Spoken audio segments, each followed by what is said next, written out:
our resource speaker who wanted to say something on this Quadcom. I think we have to take administer the oath of this personality, Mr. Chairman. So can you please stand up, Mr. Jimmy Guban, and COMSEC, Mr. Chairman. COMSEC, please administer the oath to Mr. Jimmy Guban. Do you swear to tell the truth and nothing but the truth in this congressional inquiry, so help you God? Thank you, COMSEC. I believe the members have already been given a copy of the affidavit of Mr. Guban, and we will proceed with the questioning. Mr. Chair, before we ask some questions, can we allow him to deliver his and explain about the I think the affidavit that I have right now is not yet notarized, but it was it has a signature of Mr. Jimmy Guban. But if I will check the whole 4 pages, hindi pa po siya notarized. So can we ask if we can swear on the truthfulness of these letters that you have sent to this Quadcom? Thank you, Mr. Chair, Your Honors. Magandang hapon po. Hindi po ako makapagpanotarize yan kasi nasa loob po ako ng Bureau of Correction. Pag notarize po, I have to be present. I'm sure si Madam is a lawyer. Kailangan po pag notaryo, present po ako na manunumpa. Yes, tama, Mr. Congressman Fernandez. Dito na lang sa harapan ng committee ito ay susumpaan mo na iyong sinulat dito sa inyong affidavit na inyong pinirmahan ay ang katotohanan at pawang katotohanan lamang. Yes, Your Honor. Okay, maraming salamat, Mr. Guban. Now, siguro, let us proceed. Bago tayo pagtanong tungkol sa kanyang affidavit, siguro, baka pwede bang malaman yung personal circumstances mo? Kung sino ka, ano ang iyong trabaho, at bakit ka nakakulong? Maraming salamat po mga kagalang-galang na kongresista, the Honorable Chairman of this committee. Bago po sana ako mag-introduce, mas gusto ko po sanang basahin muna ang letter ko po sa inyo para mas malinaw kung ano po ang intention ko dito at kung tama po ang hinihiling ko sa inyo. Yan at bang, least the last part, Your Honor. Ang iyong babasahin ang buong kabuuan ng iyong affidavit? Your Honor, I may request that my case be investigated of this Quadcom committee. To Honorable Ace Barbers, Congressman Bimbinado Abante, Honorable Congressman Paduano, and Congressman Dan Fernandez. As I am asking Your Honor, at least siguro kahit ito yung last 3 paragraph, with the forum which this Quadcom will provide, I wish to express my intent to be part of the investigation. And I undertake to tell the truth and nothing but the truth, to shed light on the proliferation of illegal drugs.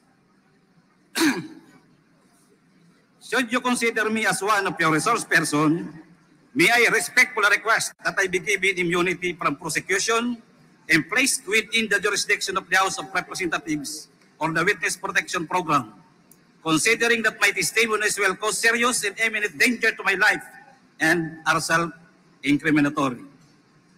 For your consideration and perusal, of course, Your Honor, I attach herewith copies of my sworn statement containing my proposed testimonies in judicial affidavit, containing my retraction of my previous testimonies during the Senate, my testimony in the court, more particularly my statement that Colonel Asierto has personal knowledge of the importation of 2 magnetic lifters containing shabu and confiscated in Manila International Container Port on August 7, 2018. Your Honor, again, magandang hapon po.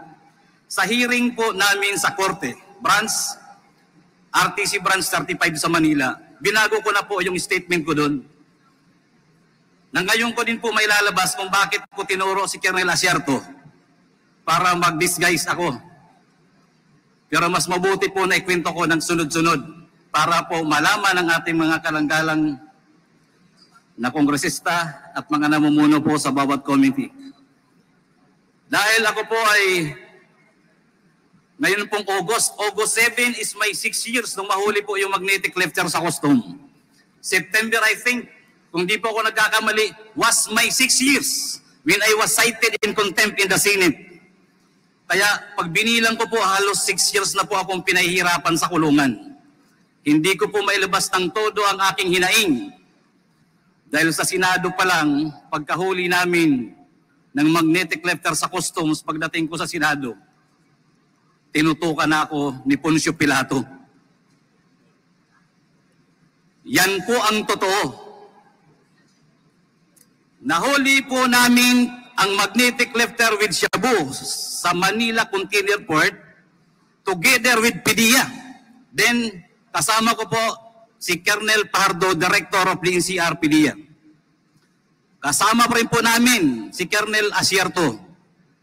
Kami po ang nagbuo nito para mabuo ang malahat at maayos at mahuli ang illegal na droga dahil yun po sa utos din sa akin ng Director ng CIS where I belong. Ako nga po pala si Jimmy Guban, Intelligence Officer ng Bureau of Customs before. Then I was also designated as the Chief OIC of the CIS Port of Manila. Ako ngayon ay si PDL Jimmy Guban with prison number 8223 P5046. Masama po pala manghuli ng illegal na droga sa loob ng Bureau of Customs. Sumunod lang po ako sa utos ng pamunuan.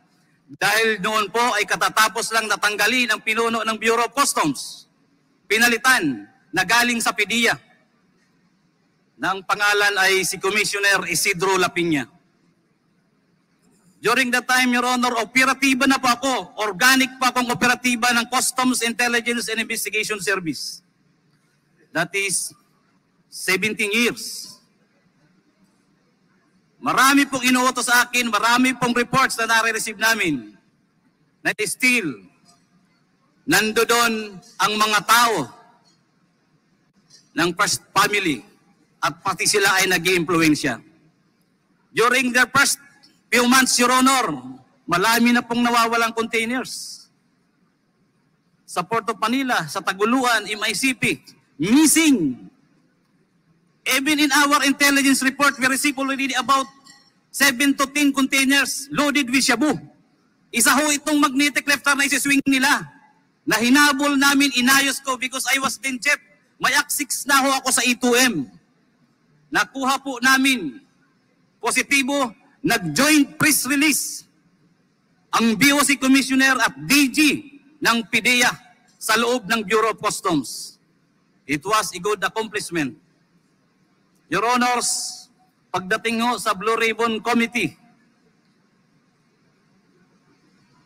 nagbago. The night before the Senate Blue Ribbon Committee, may tumawag sa akin, hindi ko kilala, nag-ring ang cellphone. Another ring, may kasunod na text, nagpakilalang si Dis Mangawang. Dis Mangawang is our collector, deputy collector during the time sa Port of Manila. Nagpakilala siya kaya sinagot ko, pero hindi ko kami yan magkaibigan as an employee of the Bureau. Sinabi niya na tumatawag sa iyo si Paring Bini. Kausapin mo. Si Paring Bini. I am referring to Mr. Bini Antiporda. Kausapin mo kung ano pa magagawa sa kargamento. Sinagot ko kagad siya. Madam, sorry. Trabaho, huli na yan. Accomplishment yan. Your Honors, pagdating po sa Senado, sa Blue Ribbon Committee, nag-hearing, after the hearing, sinight kagad ako, I was cited in contempt. Dinala ko kagad ako doon sa kwarto. Gusto ko kong magpahinga. Tiningnan ko kung anong pwede kong magawa. Dahil mali pala ang magtrabaho ng tama. may sumunod po sa akin na kumatok. Sabi ko, siguro ko may tutulong sa akin. Nagpakilalang, tiga Blue Ribbon to. Buksan mo pinto, babae. Sana po makuha natin ng CCTV. Nakita ko po staff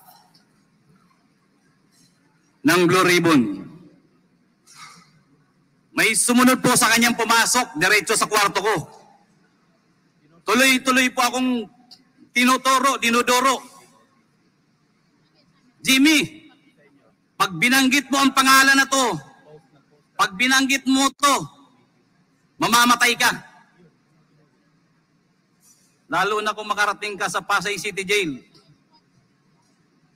Di tatagal ang buhay mo. The worst, Your Honor, sinabay niyo pa pati anak ko. Alam namin kung nasaan yung anak mo. Sa Makati, madali kidnapin yan. Your Honors, alam niyo po ba kung sino yung mga tao na ayaw niyang ipabanggit? Na halos doon pa lang gusto na ako sipain, bugbugin. Si Pulong, si Mans, si Michael Yang, at ang sabi niya pa, mga kaibigan niya ni Benny, Antiporda, magkakasama yan, hindi mo ba iisang pamilya yan? Palagi yan sa Malacanang. Official pa yan ng National Press Club. Si Michael Yang, doon ko lang din nga po nalaman. Your Honors, halos hindi ko humatansya na ang intelligence report namin ay doon palang validated na may mga trabaho si Michael Yang at ang kanyang kaibigan ng illegal na droga. Halos, sabi ko, Diyos ko, akala ko trabaho lang to. Your Honor, doon pa ako nag-isip, nanalangin, at sinabi ko sa sarili ko, para safety ako. At alam kong kaibigan ko naman si Colonel Asierto at malapit sa intelligence report namin, siya na lang ang dinisguise kong importer ng magnetic lefter loaded with shabu. Your Honor, before the time nung ma-apprehend namin yung container, ni kasama akong si Hernan Abarrio. By the way, Your Honor, ang may-ari niya na Bicaba Trading, ang consignee na yan, ang may-ari ay tiga Calapan, Oriental, Mindoro. Meron akong kasama na tiga Oriental, Mindoro. Magkasabay, nalaman ko kagad kung sino si Mr. Bicaba Trading, Vidasto Cabral Barakil. Dahil si Hernan Abarrio ay tiga roon, na-check niya kagad kung sino si Vidasto Cabral Barakil. Ang pamilya ay nandun lang ang pamilya ni Hernan ay tiga roon sa Calapan City. Si Mr. Barakil ay nagtatrabaho lang bilang traffic enforcer sa Calapan City. Bago ko yan binigay sa PDEA. Inalam at kinausap ni Agent Hernan Abarrio.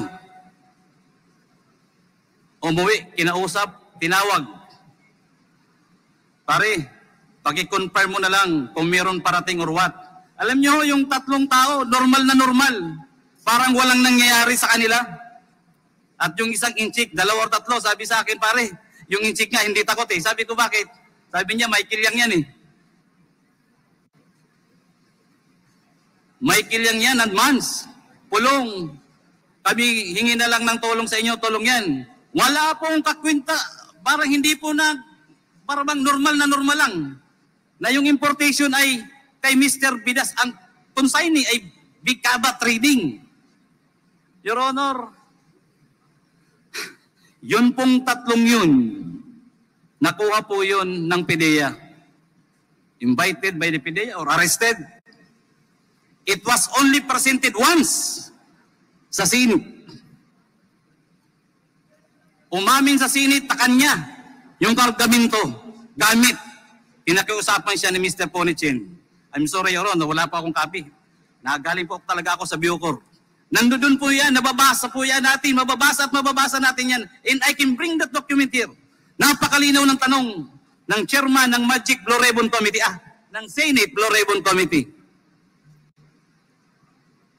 Your Honor, inamin, may ebidensya, yung tatlo lang muna.